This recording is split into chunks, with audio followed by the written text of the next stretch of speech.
कुफ़ार मक्का का वो फ़ेल अल्लाह ताला ने ज़िक्र फरमाया कि इन्होंने ये सोच के शैतान ने इनके दिल में ये बात डाली कि हराम की कमाई का लिबास है तो तुम्हें ये पहन के तवाफ़ नहीं करना चाहिए। ये सोच के इन्होंने नंगे होके तवाफ़ करना शुरू कर दिया और उन्होंने कहा कि वजदना अलैहा आबाअना। जब इनसे पूछा जाता कि ये तुम कितना गंदा काम करते हो और बैतुल्लाह के अंदर बेहुरमती करते हो बैतुल्लाह की, तो वो कहते कि हमने इसके ऊपर इसी चीज़ को करते हुए अपने बाप-दादा को भी देखा है और हमें अल्लाह ने हुक्म दिया है इसका। नाऊज़ु बिल्लाह, नाऊज़ु बिल्लाह। कुल इन्नल्लाह ला यअमुरु बिल फहशा। अल्लाह ताला ने वाज़ेह फरमाया कि इनको बता दो कि अल्लाह बेहयाई का हुक्म नहीं देता। अतक़ूलूना अलल्लाहि मा ला तअलमून। क्या अल्लाह के ऊपर तुम ऐसे बुहतान बांधते हो जिनके बारे में तुम जानते भी नहीं। कुल अमर रब्बी बिल किस्त। फिर तू ऐलान कर रहे पैगम्बर सल्लल्लाहु अलैहि वसल्लम कि मेरे रब ने मुझे इंसाफ की बात का हुक्म दिया है। इंसाफ की बात ये है कि मैं अल्लाह के साथ किसी को शरीक ना बनाऊं और सिर्फ उसी वहदहू ला शरीक की जो है इबादत करूं। व अकीमू वजूहकुम इंद कुल्ली मस्जिदिन वदऊहु मुखलिसीन लहुद्दीन। और हुक्म दिया गया है हमें कि मुसलमानों अपने चेहरे सीधे रखो, यानी अल्लाह ताला की तरफ मतवज्जो रहो और नमाज में अपने चेहरे सीधे रखो किबला की तरफ। इंदा कुल्ली मस्जिदिन, हर नमाज के वक्त। वदऊ मुखलिसीन लहुद्दीन, और सिर्फ अल्लाह ताला को पुकारो, अल्लाह के अलावा किसी और को मत पुकारो। कमा बदअकुम तऊदून, क्योंकि आखिरकार लौट कर तुमने उसी की तरफ जाना है जैसे उसने तुम्हें पहली बार पैदा फरमाया है और उसमें उसने किसी को शरीक नहीं बनाया, किसी को किसी से मदद नहीं मांगी तुम्हें बनाते हुए। इसी तरह जब तुम्हें दोबारा उठाएगा तो उस वक्त भी किसी से मदद नहीं मांगेगा, ना ही उसको किसी शरीक की जरूरत होगी। फरीकन हदा व फरीकन हक्का अलैहिमुद दलाला।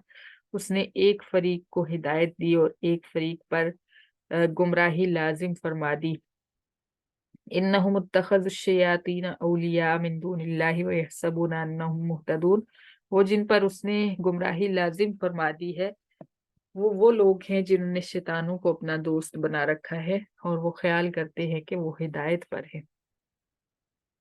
अल्लाह को छोड़कर शैतान के पीछे चल पड़ते हैं, शैतान की बताए हुए रास्तों पे निकल पड़ते हैं।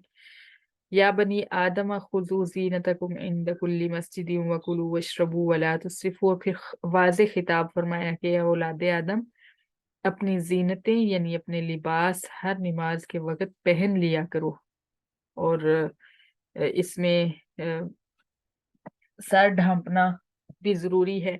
मर्द के लिए जो है अगर वो कैप वगैरह पगड़ी वगैरह ना भी पहने तो नमाज हो जाती है, लेकिन ये जो ताजीम है, ताजीम में ये शामिल नहीं होता, इसलिए ताजीमन अल्लाह के हुजूर हाजिर होने से पहले ये चीजें कैप पगड़ी वगैरह पहननी चाहिए।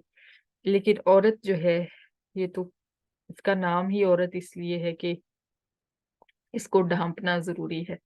तो औरत के सिर्फ हाथ और पाँव और चेहरा खुला रह सकता है, इसको ढांपने की जरूरत नहीं।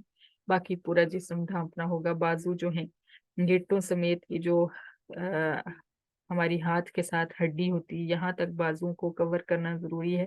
हम अक्सर बेएहतियाती करते हैं, बाजू हमारे फोल्ड हो होकर ऊपर चले जाते हैं और आधे आधे बाजू नंगे हो रहे होते हैं। बज़ाहिर हमने फुल बाजू पहने होते हैं, लेकिन लॉन के जो सूट होते हैं उनमें आपने देखा होगा कि ऊपर चढ़ जाते हैं बाजू, तो उनको फिर दुपट्टे में ढांप के रखना होता है।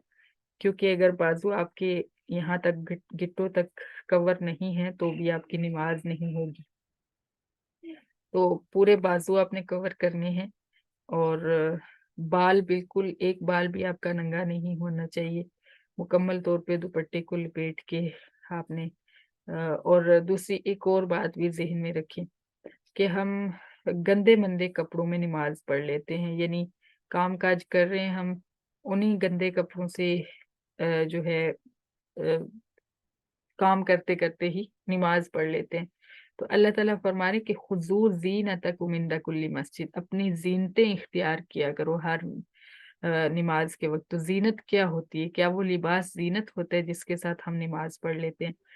تو اس کے لیے علماء کرام نے بتایا ہے کہ وہ لباس جو پہن کر آپ کسی مجلس میں نہیں جا سکتے، مجلس میں جاتے ہوئے آپ شرمندگی محسوس کرتے ہیں۔ خاص طور پہ میرے مائنڈ میں تو یہ بھی چیز آتی ہے کہ جب ہم نماز پڑھتے تو ہم سوٹ کے ساتھ کا دوپٹہ بھی نہیں اوڑھتے، کوئی اور دوپٹہ پکڑ کے لپیٹ کے نماز پڑھ لیتے ہیں، لیکن ہمیں مجلس میں اس طرح جاتے ہوئے شرم آتی ہے، ہم کہتے ہیں کہ اس کے ساتھ جو دوپٹہ ہے وہ ہم لے کے تو جائیں گے نماز پڑھنے کے لیے۔ بعض اوقات ایسے ہوتا ہے کچھ دوپٹے بہت باریک ہوتے ہیں، تو اس کے ساتھ آپ وائٹ خوبصورت سا دوپٹہ رکھ لیں، اس کو اوڑھ کے جو ہے نماز پڑھ لیں۔ وہ دوپٹہ جو پہن کے آپ مجلس میں جائیں تو آپ کو اچھا محسوس ہو، برا نہ لگ رہا ہو۔ تو یہ چیز بس آپ ذہن میں رکھیے کہ ایسے کپڑے پہن کے نماز نہیں ہوتی جن کو پہن کے آپ کسی بندے کا سامنا نہیں کر سکتے۔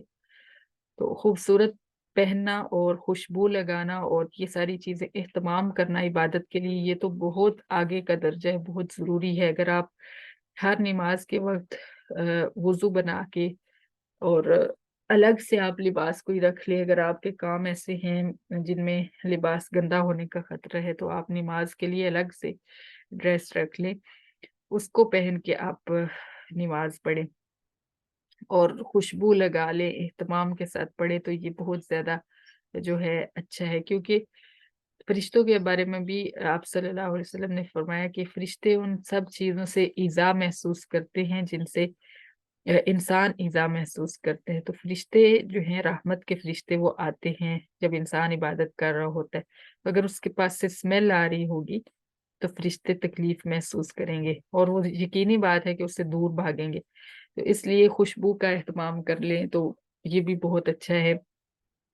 لباس ایسا پہنے کے مجلس میں اس کے ساتھ آپ آسانی سے جا سکیں، آپ کو برا نہ لگتا ہو کہ لوگوں کا سامنا کرنے سے، تو یہی زینتیں ہیں اور اس کا اللہ تعالیٰ حکم فرما رہے ہیں کہ ہر عبادت کے وقت ان کو اختیار کیا کرو۔ وَكُلُوا وَاشْرَبُوا وَلَا تُسْرِفُوا، اور کھاؤ اور پیو اور حدیں نہ توڑو اللہ تعالیٰ، کیونکہ انہ لا يحب المسرفین، اللہ تعالیٰ حدیں توڑنے والوں کو پسند نہیں فرماتا۔ صدق اللہ العظیم، صدق اللہ۔